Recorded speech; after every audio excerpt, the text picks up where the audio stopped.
If, Father Morgan, I was interested to see if Archbishop McCarthy would be riding along with the Pope, and I'm not sure yet if he is. Usually that's the case, John. That's normally the way it works, isn't it? There he is. That's him. He's standing up right now. Normally his secretary, Monsignor Stanilas, will also travel with him. This is the secretary that's accompanied him ever since he became Pope. He is also Polish. Archbishop Edward McCarthy in the back, Pope John Paul in the front of his air-conditioned, bulletproof bubble. Launching a 9-day, 9-city tour that will take 10 days across the southern sunbelt of the United States. Winding up in Detroit 10 days later, and then on to Canada, and then back to Rome.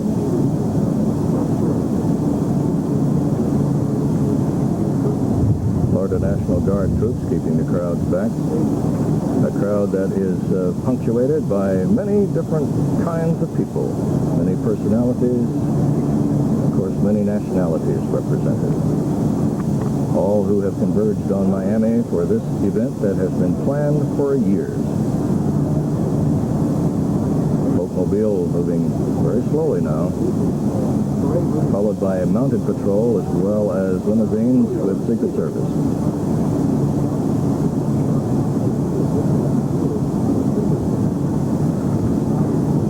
You can see the Vatican flag on the left front of the Popemobile, the American flag on the right front.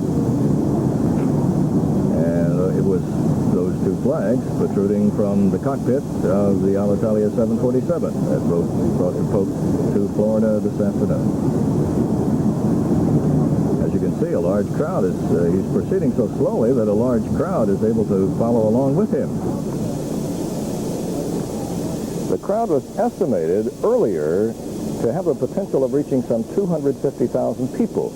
However, it was reported a short time ago that the crowd was somewhat more sparse, but yet here we can see that there are several thousand, maybe a good-sized crowd as could be expected, but perhaps not as large as 250,000 as had been anticipated. And that might be due to all the media attention. Two U.S. Secret Service agents walking alongside the Popemobile.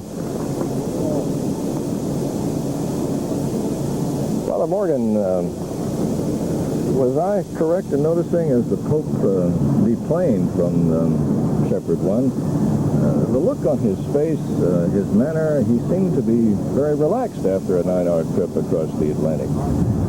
I think these trips have become old hat to him. I think he's used to them, and he enjoys them. And that's evident right now, as you can see on his face.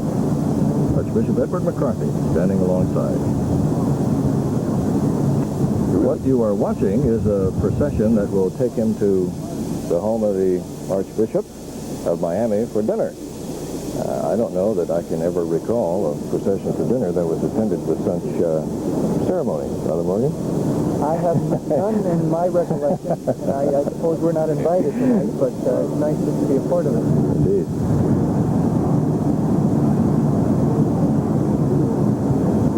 The camera truck that is providing this picture for you live is directly in front of the Popemobile, which is a Mercedes-Benz sedan converted to a Jeep-like vehicle. This camera is actually inside the Jeep itself, or the Popemobile. That's the camera on top of the Popemobile.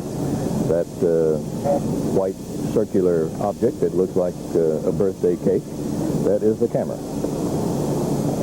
Now there are other cameras in front of the Popemobile. And we have several cameras stationed along the parade route.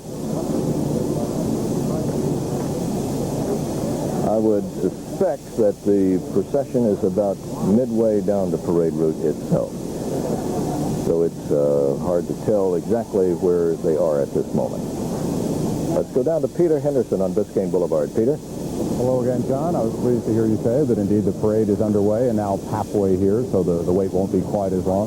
You were saying earlier that we shouldn't anticipate a traditional parade, and I'm not sure anyone really did, but I certainly would count myself as one of those who had anticipated a sort of different feel to the crowd here. Didn't think it would be like an Orange Bowl crowd, which more traditionally lines this boulevard, but I did think there would be people hawking souvenirs, perhaps a protest movement, or a lot more energy involved. Everyone here is really very quiet, just anticipating the arrival. I think that'll change when the motorcade goes by, but no souvenir hawking, although I must say I now have my first official Pope John Paul II button that was just given to the crew here down on the street. So you're right, though. It's a nice evening. The moon is out over Miami, and we are awaiting the Pope to come on by. John? All right, Peter, thank you. This papal procession will conclude in about 15 minutes from now. The dinner will be held, and then the Pope will prepare for the Mass tomorrow. Father Morgan, this Mass tomorrow is going to be an extraordinary event. The media expectations were at 500,000, but if the crowd is not as big as that, is that going to be a dramatic or calamity, or how significant is it that the Pope have a large crowd there? Well, I think his message is the important thing. People have chosen to stay away for whatever reason. I think the Pope is going to be happy just to be here, and the show goes on. I wonder, in all of what he is saying in public, he spent time talking about the high moral values engendered by the Constitution, founded by the fathers of the U.S. Constitution. What we can expect to happen tomorrow at the Mass in his homily, can we expect a hard-hitting sermon or what?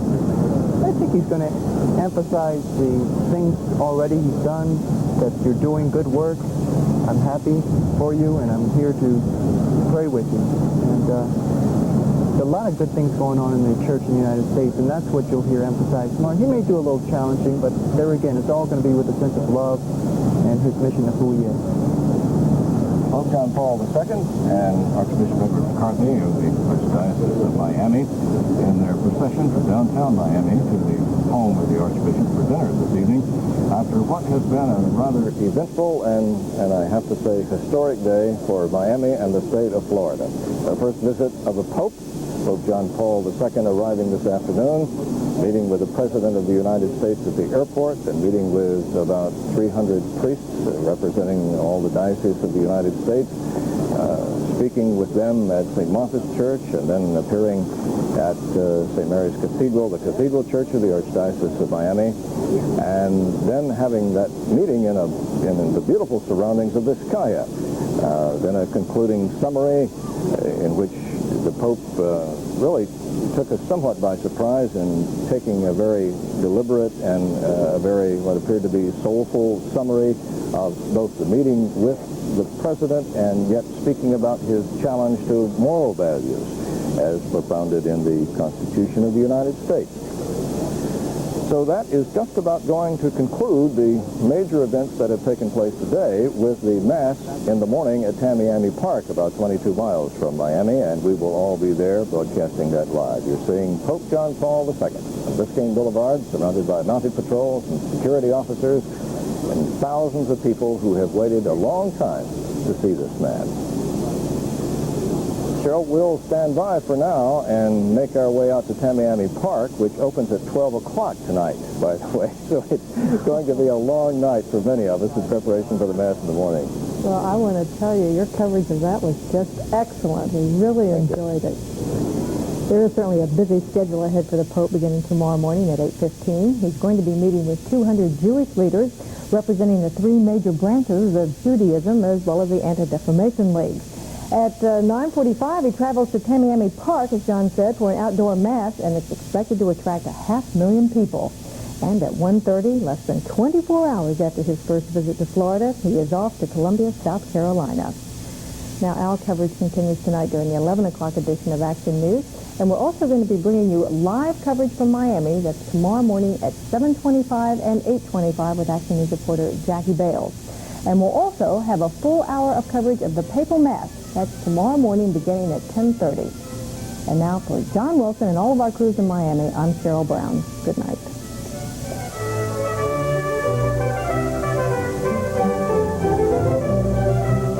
has been a live Action News special report. The Pope visits Florida.